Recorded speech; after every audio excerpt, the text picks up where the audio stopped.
কি কারণে আজকে আপনাদের এই সাংবাদিক সম্মেলন?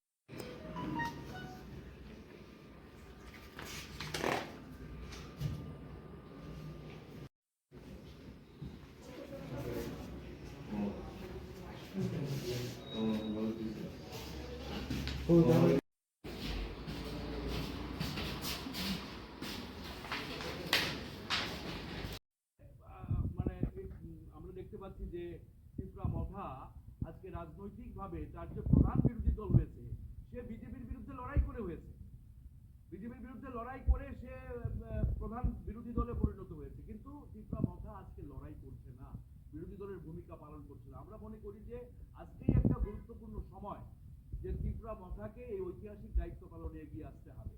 যদি ত্রিপুরা মথা এই দায়িত্ব পালন না করে, তাহলে ত্রিপুরা মথা অবশ্যই ইতিহাসে রাস্তা করে যাবে। তার দশা কিন্তু অবশ্যই আজকে ইয়ের মতোই হবে, আইপিএফটির মতোই হবে।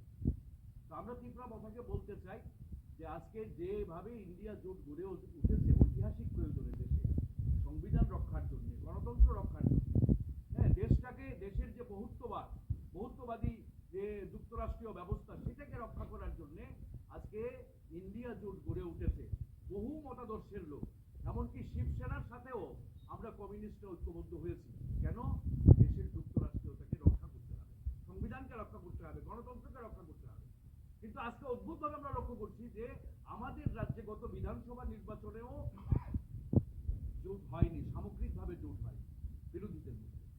এবং এবারও আমরা লক্ষ্য করছি যে ত্রিপুরা মথা সেইভাবে জোটের জন্য কথাবার্তা বলছে। আমরা বলছি যে কেন হবে না? মাঝে যে উপনির্বাচন গেল, সেই উপনির্বাচনে ত্রিপুরা মথার সমর্থন দিয়েছে বিরোধী দলের প্রার্থীদের, কিন্তু এবারের এই নির্বাচনে ত্রিপুরা মথার কোনো ভূমিকা আমরা দেখতে পাচ্ছি না। আগামী কয়েকদিনের মধ্যেই নির্বাচনের দিনক্ষণ ঘোষণা হতে পারে। আমাদের রাজ্যে নাকি নির্বাচন কমিশনের লোক আসছে, হ্যাঁ, গত আগামী কয়েকদিনের মধ্যে। তো এই ফেব্রুয়ারি মাসের মধ্যে যদি বিরোধী দলগুলো রাজ্যে ঐক্যবদ্ধ না হয়, ইন্ডিয়া জোটের শরিকদের মধ্যে কথাবার্তা চলছে, ইন্ডিয়া জোট অবশ্যই ত্রিপুরা রাজ্যে ঐক্যবদ্ধ হবে, কিন্তু ত্রিপুরা মথা যে প্রধান বিরোধী দল, হ্যাঁ, তার প্রতি আমাদের আহ্বান। আমরা আশা করব যে তারা তাদের ঐতিহাসিক বিরোধী দলের দায়িত্ব পালনে তারা এগিয়ে আসবেন এবং সমস্ত বিরোধী শক্তির সাথে ঐক্যবদ্ধ হবেন। এবং আমাদের রাজ্যেও এই যে আজকে শুধু গণতন্ত্রই আক্রান্ত নয়, মানুষের জীবন জীবিকা আজকে আক্রান্ত। আমাদের রাজ্যে 14% উপরে আমাদের রাজ্যে বেকারত্ব, ভয়ঙ্কর বেকারত্ব, হ্যাঁ, চাকরি নেই, সরকারি চাকরির দরজা বন্ধ, নামমাত্র চাকরি হচ্ছে। রেগাতে সবচাইতে বেশি মজুরি কম ত্রিপুরা রাজ্যে, সারা দেশে গুজরাট এবং ত্রিপুরায় সবচাইতে মজুরি কম। এবং অদ্ভুতভাবে আমরা লক্ষ্য করছি যে এখানে বিভিন্ন যারা স্কিম ওয়ার্কার আছে, তাদেরও বেতন ভাতা বৃদ্ধি হচ্ছে না। হ্যাঁ, আজকে সারা দেশে লড়াই চলছে। তাহলে মানুষের জীবন জীবিকা আজকে যে পর্যায়ে নেমেছে, কৃষকরা তারা বলতে ধান কিনছে 2% কৃষকের কাছ থেকে তারা ধান কিনছে, বাকি 98% ধান বিক্রি হচ্ছে না, এবং কৃষি উপকরণের দাম বাড়ছে। তো আর্থিক যে বিপর্যয় মানুষের জীবন জীবিকার উপরে নেমে এসেছে, জনজীবনের মৌলিক দাবিগুলোকে নিয়ে আজকে লড়াই আন্দোলনেও সমস্ত বিরোধী দলকে ঐক্যবদ্ধ হওয়া দরকার।